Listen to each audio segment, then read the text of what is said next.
Assalamualaikum warahmatullahi wabarakatuh. Selamat pagi, Waalaikumsalam warahmatullahi wabarakatuh. selamat pagi, salam sejahtera bagi kita semua. Yang saya hormati, Bapak Hendrik Pandupaksi, SPD MPD sebagai dosen pengampu mata kuliah konsep dasar PPKN SD.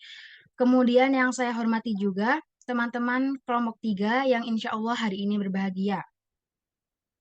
Puji syukur kehadirat Allah Subhanahu wa Ta'ala yang telah melimpahkan nikmatnya kepada kita, sehingga di pagi hari ini kita dapat berkumpul dalam media Zoom meeting dengan keadaan sehat walafiat. Tak lupa, sholawat serta salam semoga tetap tercurah limpahkan kepada Nabi junjungan kita, yaitu Nabi besar Nabi Muhammad SAW. Perkenalkan, saya Ika Nurjulianti, NIM 066, berperan sebagai moderator yang akan memimpin jalannya kegiatan diskusi kelompok pada pagi hari ini. Dalam diskusi kali ini, kita akan mendengarkan penyampaian materi dari dua teman kita dengan topik yang sama. Yang pertama akan disampaikan oleh Saudara Destia Nurfitriana Raisya Ahmad sebagai pemateri pertama, dan kemudian dilanjut Saudara Afriela Naurawibowo sebagai pemateri kedua. Kemudian kami juga ditemani oleh notulis kita, yaitu Saudara Mafta Aulia Tiara Putri. Topik diskusi pada pertemuan kali ini yaitu kita akan membahas tentang sistem pemerintahan politik dan juga implementasinya. Sebelum kita mulai, saya akan membacakan rangkaian kegiatan diskusi pada pagi hari ini. Pertama, pembukaan, kemudian penyampaian materi dari pemateri satu dilanjut pemateri kedua, kemudian sesi tanya jawab, dan yang terakhir penutup. Baik, langsung saja akan saya buka sesi diskusi kali ini dengan bacaan basmalah. Bismillahirrahmanirrahim. Selanjutnya, saya serahkan kepada pemateri pertama, yaitu Saudara Destia Nurfitriana Raisya Ahmad, untuk menyampaikan materinya. Baik, terima kasih. Pada kesempatan kali ini, saya sebagai materi, Destia Nurfitrian Raisya Ahmad, NIM 067, akan memaparkan materi yang berjudul Sistem Pemerintahan Politik. Mohon maaf, itu apa? Tolong diizinkan membagikan lain. Apakah sudah terlihat?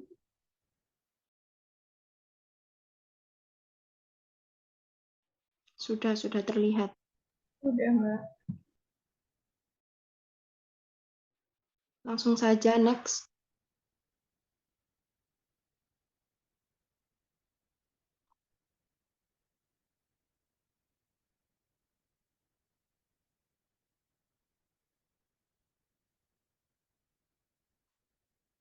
Baik, untuk latar belakang, sistem pemerintahan merupakan dari dua gabungan istilah, yaitu sistem dan pemerintahan. Pengertian sistem adalah adanya hubungan fungsional antara badan dengan badan yang lain secara keseluruhan, dan pemerintahan adalah suatu perbuatan cara hal urusan pemerintah. Secara garis besarnya, sistem pemerintahan terbagi atas dua bagian, yaitu sistem pemerintahan parlementer dan sistem pemerintahan presidensial. Bagi negara Indonesia yang pada hakikatnya menganut sistem pemerintahan presidensial, Presiden mempunyai kekuasaan yang sangat besar. Presiden adalah sebagai kepala negara dan kepala pemerintahan. Sebagai kepala pemerintahan maupun kepala negara, pemerintah harus mengutamakan kewajiban, tanggung jawab, dan kepentingan rakyat yang dipimpinnya. Maka disitulah fungsi-fungsi dan kewajiban pemerintah untuk menjalankan roda pemerintahan yang diamanahkan oleh rakyat secara keseluruhan. Sebagaimana seorang warga negara yang mempunyai hak dan kewajiban, maka negara pun mempunyai hak dan kewajiban atas warga negaranya. Hak dan kewajiban negara terhadap warga negara pada dasarnya merupakan hak warga negara terhadap negara. Politik pada dasarnya merupakan suatu fenomena yang berkaitan dengan manusia yang selalu hidup bermasyarakat. Pada kodratnya, ia adalah makhluk sosial yang hidup, dinamis, dan berkembang. Karena itulah, politik selalu merupakan gejala yang mewujudkan diri manusia dalam rangka proses perkembangannya. Karena manusia adalah inti utama utama dari politik, maka apapun alasannya, pengamatan atau telaah politik tidak begitu saja, di mana hal itu dapat diketahui bahwa politik merupakan istilah dipergunakan sebagai konsep pengaturan masyarakat. Dalam hal tersebut, membahas soal-soal yang berkaitan dengan masalah bagaimana pemerintahan itu dijalankan agar dapat terwujud sebuah kelompok masyarakat, politik, atau suatu organisasi negara yang baik. Oleh karena itu, politik akan selalu mengejala mewujudkan dirinya dalam rangka proses perkembangan manusia. Dengan keterkaitan hal di atas, maka manusia inti pertama realitas politik.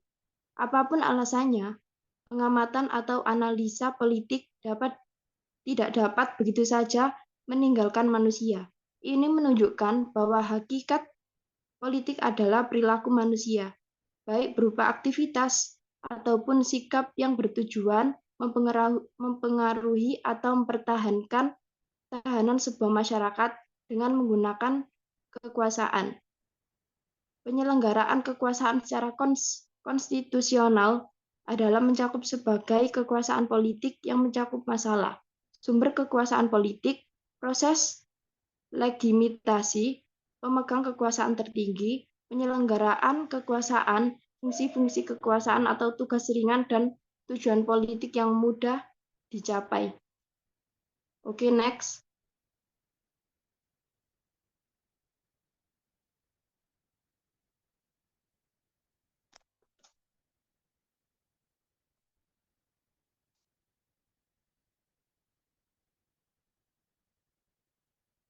Baik, untuk selanjutnya, pengertian sistem pemerintahan berasal dari gabungan dua kata, sistem dan pemerintahan. Sistem pemerintahan adalah sistem hubungan antara organ eksekutif dan organ legislatif. Secara konsepsional, sistem pemerintahan adalah lembaga yang dibentuk untuk mewujudkan cita-cita masyarakat suatu bangsa, membuat dan melaksanakan keputusan bersama untuk mencapai cita-cita itu. Baik, next.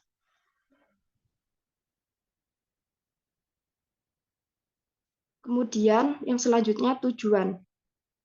Yang pertama, melindungi hak asasi manusia, kebebasan, kesetaraan, perdamaian, dan keadilan bagi seluruh rakyatnya. Yang kedua, menjunjung tinggi dan menjalankan konstitusi sehingga setiap warga negara diperlakukan dengan adil. Yang ketiga, menjaga perdamaian dan keamanan di dalam masyarakat dengan menerapkan hukum secara adil. Yang keempat, melindungi kedaulatan bangsa dari berbagai unsur yang mengancam, baik dari dalam maupun dari luar. Yang kelima, membuka dan menciptakan lapangan pekerja sebanyak-banyaknya, sehingga kesejahteraan masyarakat menjadi lebih baik. Kemudian yang keenam, politik digunakan untuk mengupayakan suatu kekuasaan yang ada di masyarakat dan pemerintah bisa diproses, dikelola, dan diterapkan sesuai dengan norma maupun hukum yang ada. Kemudian yang ketujuh, politik digunakan untuk membuat suatu kekuasaan yang ada di masyarakat dan pemerintah dapat memperoleh, mengenal, dan menerapkan demokrasi secara menyeluruh. Kemudian yang ke-8, politik digunakan untuk menerapkan dan mengelola politik yang ada di masyarakat dan pemerintah sesuai dengan kerangka guna mempertahankan prinsip negara. Oke, next. Kemudian untuk fungsi politik. Fungsi yang pertama, pengaturan atau regulasi. Yang kedua, sebagai pelayanan kepada masyarakat. Yang ketiga, pemberdayaan masyarakat. Yang keempat, sebagai pengelolaan aset atau kekayaan negara. Kemudian yang terakhir, sebagai keamanan, ketertiban, pengamanan, dan perlindungan. Oke, next. Kemudian yang pertama, fungsi sebagai pengaturan atau regulasi. Fungsi pengaturan atau regulasi atau penetapan kebijakan politik adalah fungsi yang tak dapat didelegasikan, dipindahkan ataupun diprivasikan kepada organisasi atau lembaga di luar pemerintahan. Fungsi pengaturan oleh pemerintah tak lain adalah aturan hukum yang dibuat pemerintah untuk mengatur agar kehidupan kehidupan bersama berjalan dengan baik dan memberikan kebaikan ataupun kenyamanan bagi setiap warga negara. Oleh karena itu, peran pemerintah ke depan adalah membentuk atau mengambil kebijakan politik yang efisien, efektif, produktif, dan dapat diimplementasikan. Oke, next.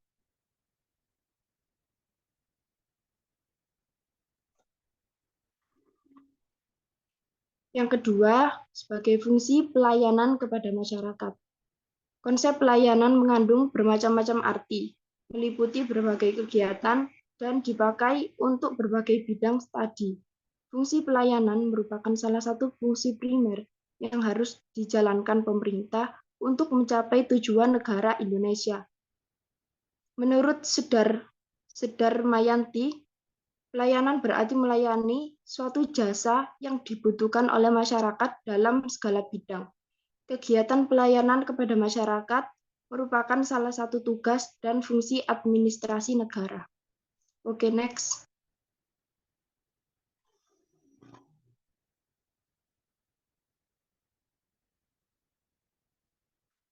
Kemudian yang selanjutnya sebagai fungsi pemberdayaan masyarakat. Pemberdayaan masyarakat adalah fungsi yang berhubungan secara negatif dengan kondisi ekonomi, politik, dan sosial warga masyarakat. Dalam arti, semakin tinggi tarif hidup warga masyarakat, semakin kuat posisi tawar berbargaining position, dan semakin integratif masyarakat, semakin berkurang fungsi pemberdayaan masyarakat. Fungsi pemerintah berubah, pemberdayaan harus terus-menerus komprehensif dan simultan, sampai ambang batas tercapainya keseimbangan yang dinamik antara pemerintah dengan warga masyarakat. Baik, next.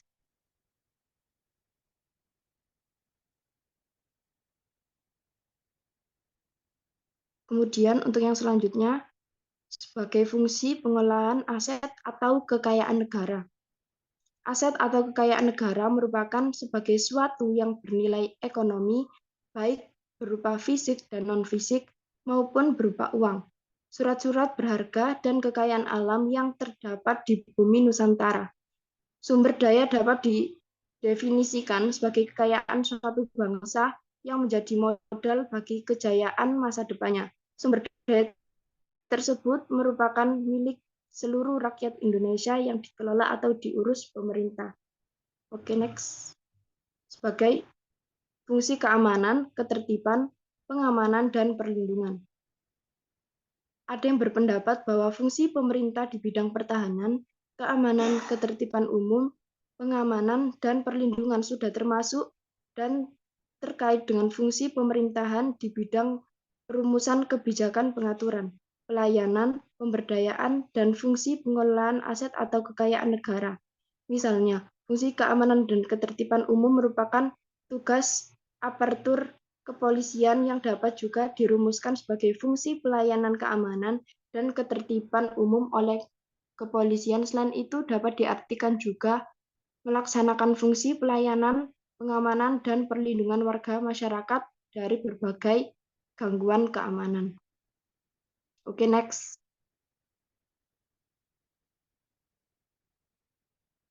Kemudian yang selanjutnya, macam-macam sistem pemerintahan. Oke, yang pertama pemerintahan presidensial, yang kedua pemerintahan parlementer, yang ketiga pemerintahan semi presidensial, yang keempat pemerintahan komunis, yang kelima pemerintahan demokrasi liberal, yang keenam pemerintahan liberal. Oke, next.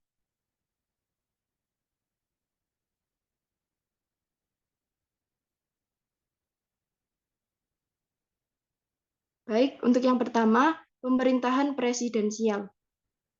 Sistem pemerintahan presidensial atau sistem kongresional atau juga disebut dengan sistem presidensil dapat diartikan sebagai salah satu sistem dari sistem pemerintahan yang kekuatan utamanya berada di tangan seorang presiden dari lembaga eksekutif yang dipilih oleh rakyat melalui kegiatan pemilihan umum atau pemilu. Ciri-cirinya yaitu yang pertama, negara yang menggunakan sistem pemerintahan presidensial akan dikepalai oleh presiden. Presiden akan berperan sebagai kepala negara sekaligus kepala pemerintahan. Yang kedua, presiden termasuk dalam lembaga eksekutif yang dipilih oleh rakyat dan diangkat menggunakan demokrasi rakyat melalui perantara badan atau Dewan Perwakilan Rakyat dalam negara tersebut. Yang ketiga, menteri-menteri yang diangkat oleh presiden hanya diberikan pertanggungjawaban untuk mengabdi hanya kepada presiden atau kekuasaan eksekutif, bukan kepala parlementer atau kekuasaan legislatif. Yang keempat, adanya lama masa jabatan tertentu untuk presiden, wakil presiden, serta parlemen yang menjadi salah satu dari ketiga lembaga tersebut. Apabila masa jabatan telah selesai, maka akan dilaksanakan pemilihan umum. Kemudian yang terakhir, parlemen tidak berada di bawah pengawasan presiden secara langsung. Begitu pula sebaliknya, presiden jika tidak berada di bawah pengawasan parlemen secara langsung. Oke, next. Baik, untuk yang kedua, pemerintah parlementer. Sistem pemerintahan parlementer adalah sistem pemerintahan di mana kekuasaan eksekutif bertanggung jawab langsung kepada badan legislatif. Kelangsungan kekuasaan eksekutif sangat bergantung pada kepercayaan dan dukungan mayoritas suara di badan legislatif. Ciri-cirinya yaitu yang pertama, badan legislatif atau parlemen menjadi satu-satunya badan yang anggotanya dipilih oleh rakyat dengan pemilihan umum. Parlemen memiliki kuasa sebagai perwakilan dan lembaga legislatif. Yang kedua, anggota parlemen terdiri dari orang partai politik yang memenangkan pemilihan umum. Kemudian yang ketiga, pemerintahan terdiri dari para menteri dan perdana menteri sebagai pemimpin kabinet. Perdana menteri dipilih oleh parlemen untuk melaksanakan kekuasaan eksekutif. Kemudian yang keempat, kabinet bertanggung jawab kepada parlemen dan bisa bertahan selama mendapat dukungan mayoritas anggota parlemen. Kemudian yang kelima, kepala negara tidak sekaligus sebagai kepala pemerintahan. Kepala pemerintahan adalah Perdana Menteri, sedangkan dalam negara monarki. Kemudian yang terakhir, sebagai imbangan parlemen dapat menjatuhkan kabinet, maka presiden atau raja atas saran dari Perdana Menteri dapat membubarkan parlemen. Oke, next. Kemudian yang ketiga, pemerintahan semi presidensial. Sistem pemerintahan semi presidensial adalah bentuk dari gabungan antara sistem pemerintahan presidensial dan sistem pemerintahan parlementer.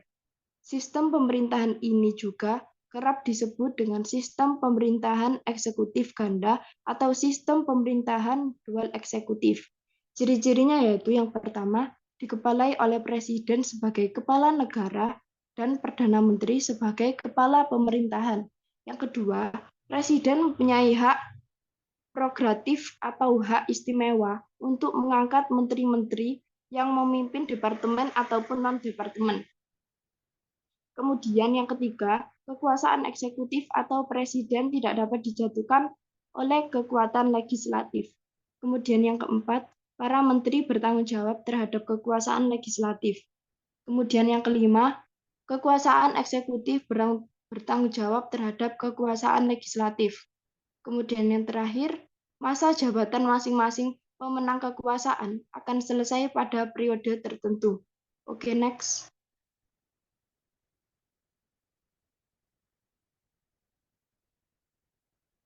Kemudian untuk yang selanjutnya, pemerintahan komunis.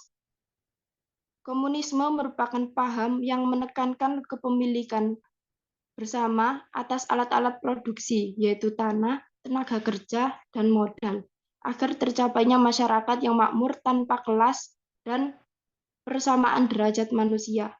Dalam ideologis komunis, kepentingan-kepentingan individu tunduk kepada kehendak partai, negara, dan bangsa. Sistem pemerintahan komunis merupakan reaksi terhadap paham kapitalisme di awal abad ke-19. Sistem pemerintahan komunis mengendaki penghapusan kaum kapitalis, dan membentuk masyarakat kolektif agar tanah dan faktor produksi dimiliki secara sosial. Ciri-cirinya yaitu yang pertama, menggunakan sistem partai komunis sebagai alat pengambil alih kekuasaan. Yang kedua, sangat menentang kepemilikan akumulasi modal atas individu. Yang ketiga, seluruh alat-alat produksi harus dikuasai oleh negara guna memakmurkan rakyat secara merata. Kemudian yang keempat, menggunakan sistem demokrasi keterwakilan yang dilakukan oleh elit-elit partai komunis. Kemudian yang kelima, demokrasi rakyat yang bukan anggota partai komunis sangat dibatasi. Yang keenam, tidak berdasarkan pada kepercayaan agama, karena agama dianggap sebagai candu. Kemudian yang terakhir, menganut sistem politik satu partai yaitu partai komunis, sehingga tidak mengenal adanya partai oposisi. Kemudian, pemerintahan demokrasi liberal. Demokrasi liberal ialah sistem politik yang melindungi hak individu dari kekuasaan pemerintah secara konstitusional. Dalam demokrasi liberal. Keputusan mayoritas akan diberlakukan untuk sebagai besar kebijakan pemerintah yang tunduk pada pembatasan, supaya tidak melanggar kemerdekaan serta hak setiap individu. Ciri-cirinya yaitu yang pertama, menganut paham demokrasi dalam sistem pemerintahannya dan dituangkan dalam konstitusinya. Kemudian yang kedua, memiliki perwakilan dari rakyat dan sekaligus membatasi kekuatan penguasa. Kemudian yang ketiga, kekuasaan tidak terkonsentrasi pada satu titik, sehingga membuat proses pengambilan keputusan lebih lambat. Kemudian yang keempat, keputusan didasarkan pada suara mayoritas. Yang kelima, kekuatan atau kekuasaan terhadap negara terfokus pada parlemen. Yang keenam, ada sistem voting dalam pengambilan keputusan. Yang ketujuh, pergantian kepemimpinan atau perwakilan dalam sistem demokrasi liberal dipilih oleh rakyat. Kemudian yang terakhir, tiap individu memiliki kebebasan untuk memeluk agama atau kepercayaan. Baik, next. Kemudian, pemerintahan liberal.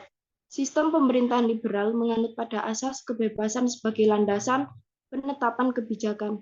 Pemerintah tak begitu banyak menetapkan kebijakan. Mayoritas aktivitas pemerintahan negara dijalankan oleh pihak swasta.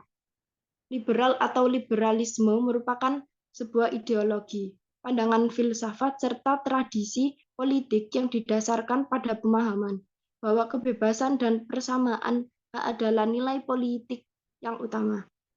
Kemudian ciri-cirinya. Yang pertama, negara menganut asas demokrasi. Yang kedua, wakil rakyat di pemerintahan negara dipilih oleh rakyat. Yang ketiga, parlemen memiliki tanggung jawab besar terhadap warga negara. Yang keempat, memiliki lembaga dalam pemerintahan yang berfungsi dalam mengawasi lembaga legislatif. Kemudian yang kelima, membuat perangkat regulasi berdasar pengalaman individu. Next. Kesimpulan. Secara garis besarnya, sistem pemerintahan terbagi atas dua bagian, yaitu sistem pemerintahan parlementer dan sistem pemerintahan presidensial. Bagi negara Indonesia yang pada hakikatnya menganut sistem pemerintahan presidensial, presiden mempunyai kekuasaan yang sangat besar. Presiden adalah sebagai kepala negara dan kepala pemerintahan. Sebagai kepala pemerintahan maupun kepala negara, pemerintah harus mengutamakan kewajiban, tanggung jawab, dan kepentingan masyarakat yang dipimpinnya. Karena manusia inti pertama realitas politik. Apapun alasannya, pengamatan atau analisa politik tidak dapat begitu saja meninggalkan manusia. Secara konsepsional, sistem pemerintahan adalah lembaga yang dibentuk untuk mewujudkan cita-cita masyarakat suatu bangsa, membuat dan melaksanakan keputusan bersama untuk mencapai cita-cita itu. Baik, saya kembalikan kepada moderator. Baik, di sini sesi tanya jawab akan kita adakan setelah penyampaian materi yang kedua ya. Sekarang mari kita simak pemaparan materi dari Saudara Afriela Naura Wibowo. Dipersilahkan untuk menyampaikan materinya. Baik, saya izin share screen-nya.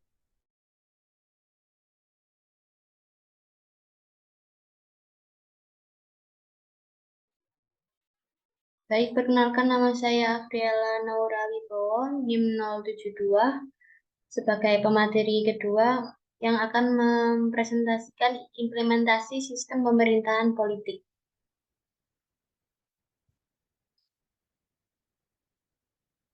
Politik Indonesia berlangsung dalam rangka Republik Demokrasi Perwakilan Presidensial, di mana Presiden Indonesia ialah kepala negara dan kepala pemerintahan dan sistem multipartai. Kekuasaan eksekutif dijalankan oleh pemerintahan, kekuasaan legislatif dipegang oleh pemerintah permusyawaratan rakyat bikameral. Sistem presidensial atau disebut juga dengan sistem kongresional merupakan sistem pemerintahan negara republik di mana kekuasaan eksekutif dipilih melalui pemilu dan terpisah dengan kekuasaan legislatif. Di negara Republik Indonesia, sistem presidensial telah dipraktekkan sejak Indonesia merdeka, yaitu tahun 1945. Namun, dalam perjalanannya, sistem presidensial di Indonesia mengalami pasang surut dan perubahan dalam prakteknya.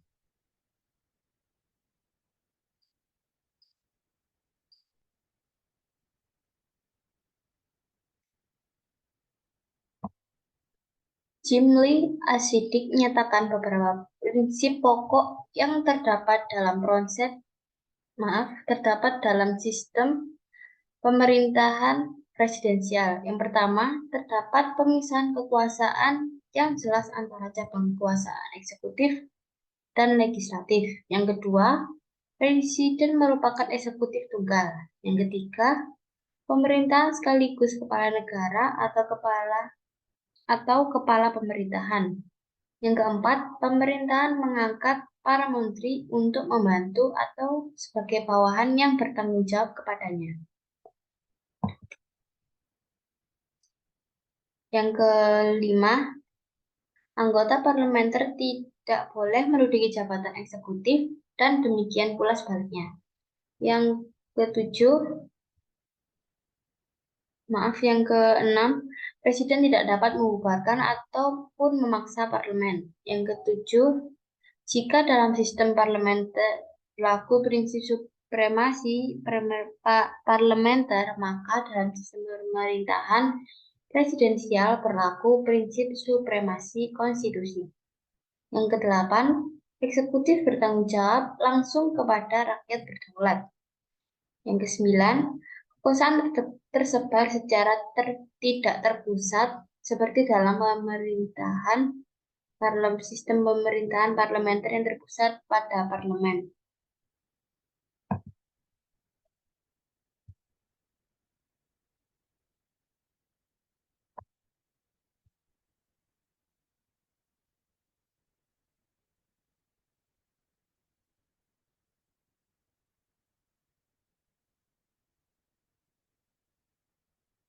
Sistem pemerintahan presidensial memiliki karakter yang utama dan beberapa karakter lainnya. Yang pertama, presiden memegang fungsi ganda sebagai kepala negara dan sekaligus kepala pemerintahan. Yang kedua, tidak hanya sekedar memilih anggota kabinet, tetapi juga berperan penting dalam pengambilan keputusan di dalam kabinet. Yang ketiga, antara eksekutif dan legislatif terpisah.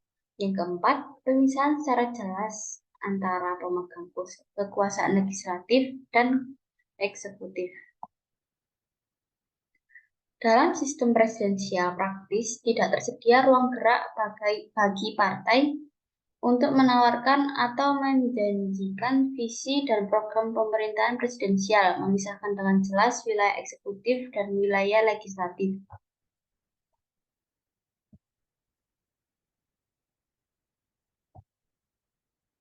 Akibatnya, dalam pemilihan anggota legislatif, partai politik tidak akan mengkampanyekan program pemerintahan apabila partainya memenangkan suara di parlemen. karena belum tentu partai politik pemenang pemilu legislatif akan memimpin pemerintahan sistem pemerintahan presidensial. Kedudukan presiden yang sangat dominan selaku individu sebagai penanggung jawab atas keberhasilan atau tidaknya pemerintahan, maka langsung atau tidak langsung mempersempit ruang gerak partai politik untuk memunculkan isu-isu politik yang terkait dengan masalah pemerintahan. Menurut Locke, kekuasaan eksekutif merupakan yang mencakup kekuasaan yudikatif karena mengadili itu berarti melaksanakan undang-undang, sedangkan kekuasaan federatif atau hubungan luar negeri merupakan kekuasaan yang berdiri sendiri. Sedangkan menurut Montesquieu, kekuasaan eksekutif merupakan kekuasaan federatif karena melakukan hubungan luar negeri itu termasuk kekuasaan eksekutif, sedangkan kekuasaan yudikatif harus merupakan kekuasaan yang berdiri sendiri dan terpisah dari eksekutif. Pada kenyataannya, sejarah menunjukkan bahwa secara pembagian kekuasaan yang dilakukan Montesquieu yang lebih diterima. Kekuasaan federatif di berbagai negara sekarang ini dilakukan oleh eksekutif melalui Departemen Luar Negeri masing-masing. Pembagian kekuasaan-kekuasaan itu ke dalam 3 pusat kekuasaan oleh Immanuel Kant kemudian diberi nama trias politika. Tri artinya 3, as artinya poros atau pusat, politika artinya kekuasaan. Atau 3 pusat atau poros kekuasaan negara. Kesimpulan dari materi yang saya paparkan yaitu implementasi dari sistem pemerintahan presidensial itu sendiri tak berjalan sesuai dengan apa yang dimaksud dengan sistem presidensial. Walaupun dalam teori pembagian kekuasaan yang dijelaskan dalam uraian di atas, namun masih banyaknya kecenderungan bahkan tumpang tindihnya dari lembaga tersebut, terkhususnya lembaga eksekutif dengan lembaga legislatif itu sendiri. Baik, saya akan kembalikan ke moderator. Baik, setelah pemaparan materi oleh 2 narasumber kita yang sangat luar biasa tadi, apabila teman-teman ada yang ingin bertanya, silakan raise hand dengan menyebutkan nama dan juga NIM. Oke, sudah ada. Silakan Mbak Nabila.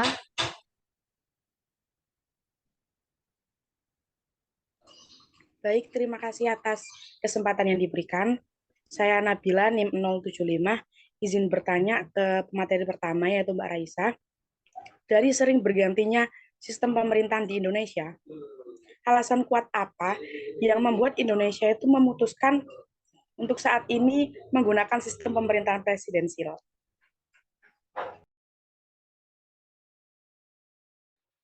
Baik, silakan Mbak Raisa dijawab. Baik, pertanyaan yang bagus sekali. Di sini saya akan mencoba menjawab pertanyaan dari Mbak Nabila. Alasan Indonesia memilih sistem pemerintahan presidensial yaitu para pemimpin-pemimpin di Indonesia memilih pemerintahan presidensial sebab pemerintahan presidensial sesuai dengan sistem demokrasi Pancasila dan budaya politik yang dianut oleh negara Indonesia.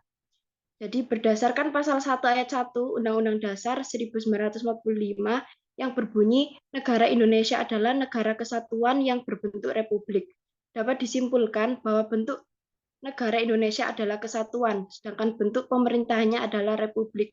Selain bentuk negara kesatuan dan bentuk pemerintahan republik, Presiden Republik Indonesia memegang kekuasaan sebagai kepala negara dan sekaligus kepala pemerintahan. Hal itu didasarkan pada pasal 4 ayat 1 yang berbunyi Presiden Republik Indonesia memegang kekuasaan pemerintahan menurut Undang-Undang Dasar. Dengan demikian, sistem pemerintahan di Indonesia menganut sistem pemerintahan presidensial. Seperti itu. Baik, bagaimana Mbak Nabila? Oh ya, di sini apakah ada teman-teman yang ingin menambahkan jawaban dari Mbak pemateri tadi?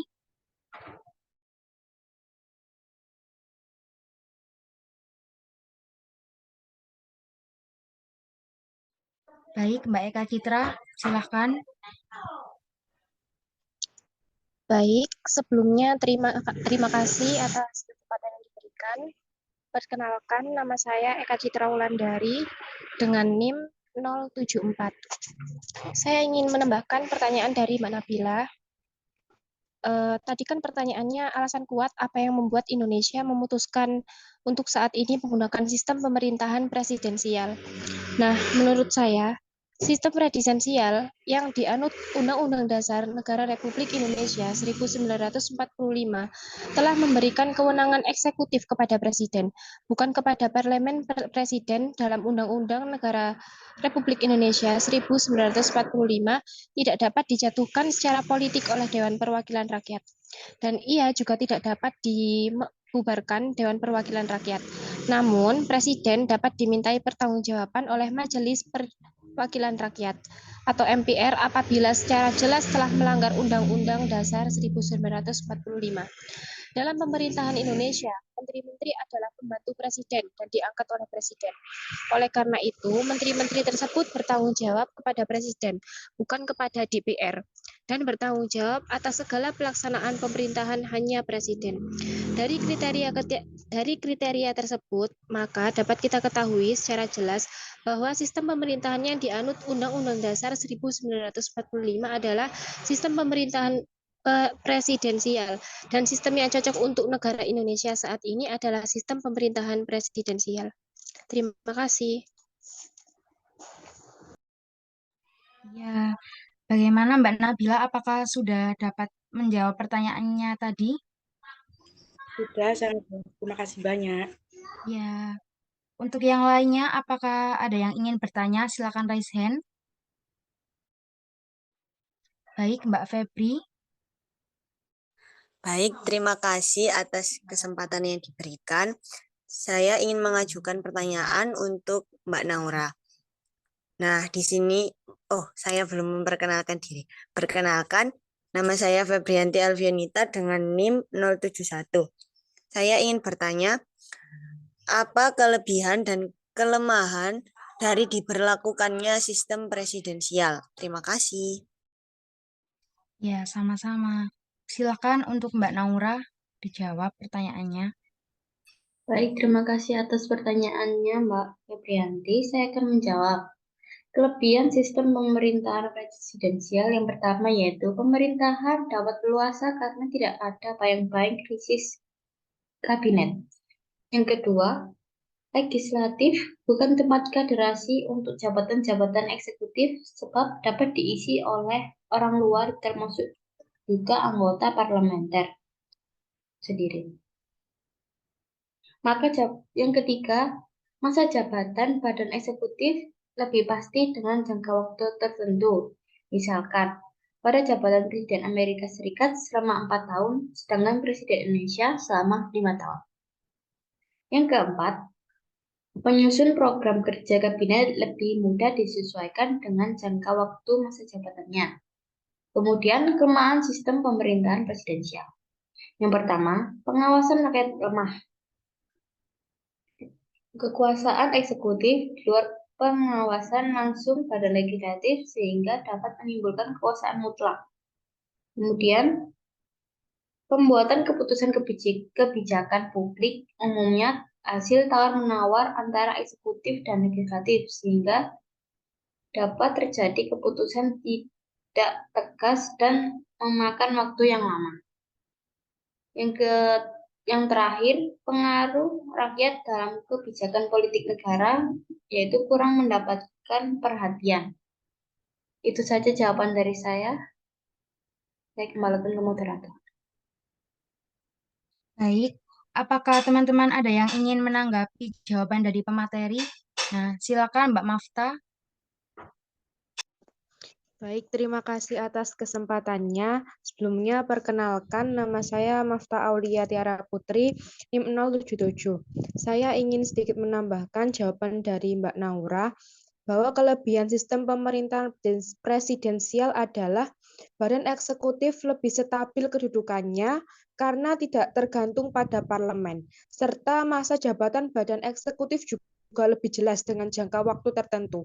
Sedangkan kelemahan dari pemerintahan presidensial adalah sistem pertanggungjawabannya yang kurang begitu jelas, pengawasan rakyatnya lemah, serta kekuasaan eksekutif di luar pengawasan langsung badan legislatif sehingga dapat menimbulkan kekuasaan yang mutlak. Terima kasih. Iya, sama-sama. Bagaimana Mbak Febri? Apakah jawabannya sudah dapat diterima? Sudah bisa, tapi jika ada yang ingin menambahkan lagi, masih tidak apa-apa. Oh, baik. Apakah ada yang ingin menambahkan? Oh, Mbak Nabila. Silakan Mbak Nabila. Baik, terima kasih atas kesempatan yang diberikan. Saya Nabila NIM 075, izin menambahkan sedikit. Jadi kelebihan dari sistem pemerintahan presidensial itu yang pertama ada lembaga pelaksana undang-undang atau hukum yang disebut lembaga eksekutif itu memiliki keunggulan lebih stabil karena para parlemen tidak memiliki wewenang untuk mencampuri urusan lembaga eksekutif. Yang kedua adalah adanya batas masa jabatan yang tertentu. Yang ketiga, memiliki program kerja yang sangat mudah untuk dilaksanakan karena Presiden memiliki wewenang untuk memilih kabinetnya. Di samping itu, parlemen tidak diberi wewenang untuk memberhentikan para kabinet hanya karena mereka menjalankan perintah serta bertanggung jawab hanya kepada Presiden. Selanjutnya, pelaksanaan hukum berjalan dengan cepat karena Presiden memiliki kekuasaan penuh. Yang terakhir, lembaga legislatif bukan menjadi tempat untuk lembaga eksekutif berkaderisasi karena lembaga ini dapat diisi oleh orang luar sekalipun bukan orang yang dipilih oleh presiden. Untuk kekurangan sistem pemerintahan presidensial, yang pertama ada kekuasaan mutlak dapat terbentuk karena kekuasaan legislatif tidak mengawasi kekuasaan eksekutif secara langsung. Yang kedua, adanya ketidakjelasan dalam sistem pertanggungjawaban sistem pemerintahan presidensial.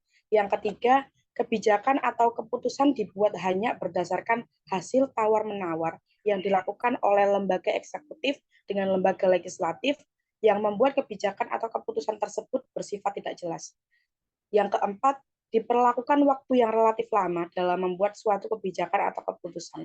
Dan yang kelima adalah sangat mudah untuk memengaruhi pemerintahan dengan sistem pemerintahan ini hanya dengan membawa-bawa nama presiden. Dan hal itu membuat semua kebijakan atau keputusan yang dibuat itu menjadi terpengaruh oleh parpol atau partai politik. Sekian, terima kasih. Ya, sama-sama. Bagaimana Mbak Febri? Apakah sudah jelas jawabannya tadi dari opini dan juga pendapat pemateri? Udah, terima kasih banyak. Ya, untuk teman-teman yang lain, apakah ada yang ingin bertanya lagi? Silakan raise hand. Baik, Mbak Tusia, dipersilahkan. Baik, terima kasih atas waktunya. Assalamualaikum warahmatullahi wabarakatuh. Perkenalkan, nama saya Tusia Kafajarini dengan NIM 070. Saya ingin mengajukan pertanyaan untuk Mbak Raisa. Pertanyaannya yaitu, mengapa sistem demokrasi liberal tidak sesuai dengan sistem politik yang ada di Indonesia? Terima kasih. Baik, untuk Mbak Raisa, silakan dijawab. Baik, saya akan mencoba menjawab pertanyaan dari Mbak Tusia. Terima kasih sudah bertanya. Jadi yang pertama, karena demokrasi liberal bertentangan dengan Undang-Undang Dasar Negara Republik Indonesia yang menyatakan bahwa kekayaan alam yang menyangkut hajat hidup orang banyak dikuasai negara. Dalam hal lain bisa dijelaskan bahwa kebebasan individu untuk menguasai secara tanpa batas berbagai sumber daya alam vital atau bisnis vital akan dibatasi oleh negara. Kemudian yang kedua, Indonesia merupakan negara yang menjunjung tinggi nilai kemanusiaan dan jiwa Pancasila. Kepentingan bersama di atas kepentingan golongan atau pribadi. Jadi sangat tidak cocok diterapkan di Indonesia jika individu dapat secara bebas menguasai sesuatu tanpa ada batasannya. Karena Indonesia adalah negara yang memiliki semboyan Bhinneka Tunggal Ika yang berarti berbeda-beda tetapi tetap satu.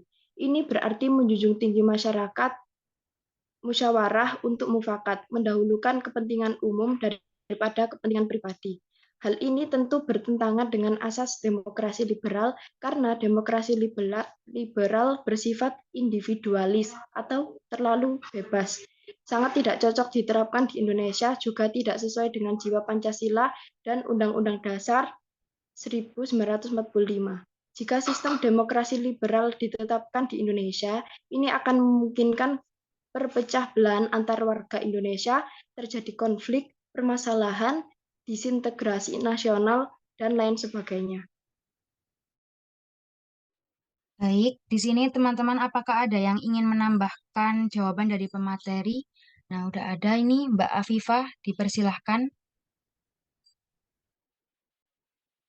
Terima kasih atas kesempatannya. Di sini saya ingin menambahkan sedikit ya, karena dari pemateri sudah sangat jelas. Benar sekali kalau demokrasi liberal itu adalah sistem demokrasi yang menganut kebebasan individu. Jadi demokrasi liberal itu tidak cocok diterapkan di Indonesia karena lebih mengutamakan kepentingan pribadi dengan mendukung sepenuhnya usaha pribadi, memisahkan urusan agama dengan kehidupan bernegara atau sekuler, dan keputusan ditentukan oleh kesepakatan individu sebagai warga negaranya. Seperti itu. Itu saja, Mbak. Terima kasih. Ya, sama-sama. Bagaimana Mbak Tusia? Apakah jawabannya sudah dapat diterima? Sudah bisa? Ya, sudah diterima. Terima kasih. Ya, sama-sama. Untuk teman-teman yang lain, apakah masih ada yang ingin bertanya lagi?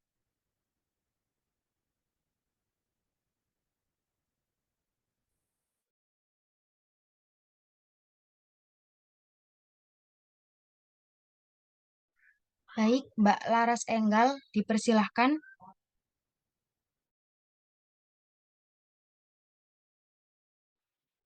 Baik, terima kasih atas kesempatannya. Perkenalkan, saya Laras Enggal Hartono dengan NIM 069. Di sini saya ingin mengajukan pertanyaan untuk Mbak Raisya. Apakah sistem politik Indonesia ini mengalami perubahan? Terima kasih. Ya, terima kasih untuk pertanyaannya. Silakan Mbak Raisya untuk dijawab. Baik, terima kasih sudah bertanya. Tadi kan pertanyaannya, apakah sistem politik Indonesia mengalami perubahan? Jadi, pasca reformasi 1958, Indonesia mengalami perubahan yang cukup besar dalam sistem politiknya. Salah satu aspek penting dalam bidang politik yang menjadi sasaran utama perubahan adalah kekuasaan pemerintahan Soeharto yang dikelola secara sentralistik. Memang kekuasaan yang sentralistik tidak senantiasa buruk. Namun yang terjadi di Indonesia adalah sebaliknya. Pemerintahan otoriter selama 32 tahun menutup akses demokrasi bagi rakyat, sehingga kejatuhan pemerintahan Soeharto disambut gembira oleh sebagai besar kalangan rakyat Indonesia. Pada saat itu, sistem politik Indonesia berganti dari otoriter menuju orde reformasi yang dicirikan dengan liberalisasi politik dan ekonomi. Setelah Soeharto turun, pengaktifan hak-hak rakyat terlihat dari adanya suatu partisipasi politik yang tinggi dari rakyat. Jumlah partai politik beserta pemilu 1959 pun mengalami lonjakan. Dalam perjalanannya, sistem politik di Indonesia pasca reformasi menunjukkan perubahan yang cepat. Terdapat perkembangan positif bahwa dengan runtuhnya rezim Soeharto, kebebasan sipil yang dulu tidak bisa dinikmati kini dapat dinikmati walaupun terkadang seringkali keluar dari norma-norma yang berlaku. Terlepas dari itu, masyarakat kini lebih bebas berpendapat, menyuarakan aspirasinya, dan berpolitik. Terima kasih. Ya, apakah di sini teman-teman ada yang ingin menanggapi jawaban dari pemateri? Baik, Mbak Pungki, silahkan. Terima kasih atas kesempatannya. Saya Pungki Dwi Aprilia Gata dengan NIM 078. Jawaban dari pemateri sudah sangat lengkap dan sangat jelas sekali. Di sini saya ingin menyingkat saja ya, bahwa iya, sistem politik di Indonesia mengalami perubahan setelah amandemen terhadap Undang-Undang Dasar 1945.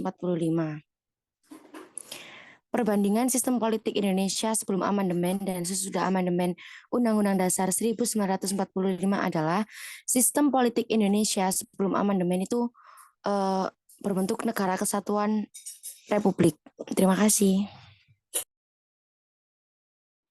Ya, sama-sama. Nah, bagaimana Mbak Laras? Apakah sudah menjawab pertanyaannya tadi? Sudah, Mbak. Terima kasih. Ya, sama-sama. Apakah teman-teman masih ada yang ingin bertanya lagi? Silakan raise hand. Saya, Mbak. Ya, Mbak Intan, silahkan.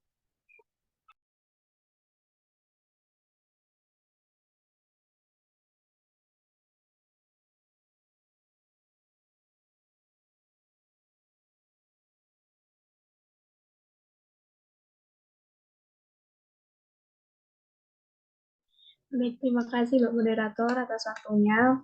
Sebelumnya perkenalkan, saya Intan Khufikatus Sakinah, NIM 073, mohon izin bertanya kepada pemateri. Kekuasaan legislatif dipegang oleh pemerintahan, permusyawaratan rakyat bikameral kan ya. Yang ingin saya tanyakan, apa sih yang dimaksud dari bikameral itu sendiri? Terima kasih. Ya, sama-sama. Baik, untuk Mbak pemateri, silakan dijawab Mbak Raisya atau Mbak Naura.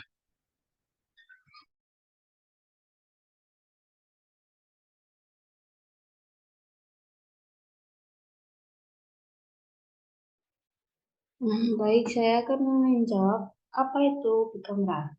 Bikameral itu sistem dua kamar, yaitu praktik pemerintahan yang menggunakan dua kamar legislatif atau parlemen. Jadi parlemen dua kamar di Britania Raya, sistem dua kamar ini dipraktikkan dengan menggunakan Dewan Bangsawan atau Dewan Rakyat. Bikameral merupakan istilah pemerintahan yang terdiri dari chambers. Di Indonesia dikenal dengan istilah DPR RI atau DPD RI yang bertujuan untuk mencapai pemerintahan yang baik serta tercapainya checks and balance antara lembaga negara khususnya di lembaga legislatif. Itu saja jawaban dari saya. Baik, teman-teman, apakah ada yang ingin menambahkan opini dari pemateri?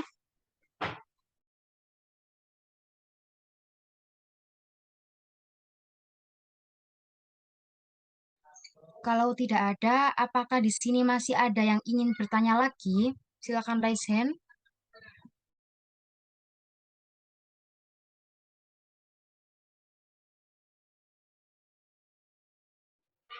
Bagaimana Mbak Intan? Apakah sudah menjawab pertanyaannya tadi? Sudah Mbak Ika, terima kasih. Ya, sama-sama. Baik, kalau sudah tidak ada yang ingin bertanya lagi, akan saya tutup.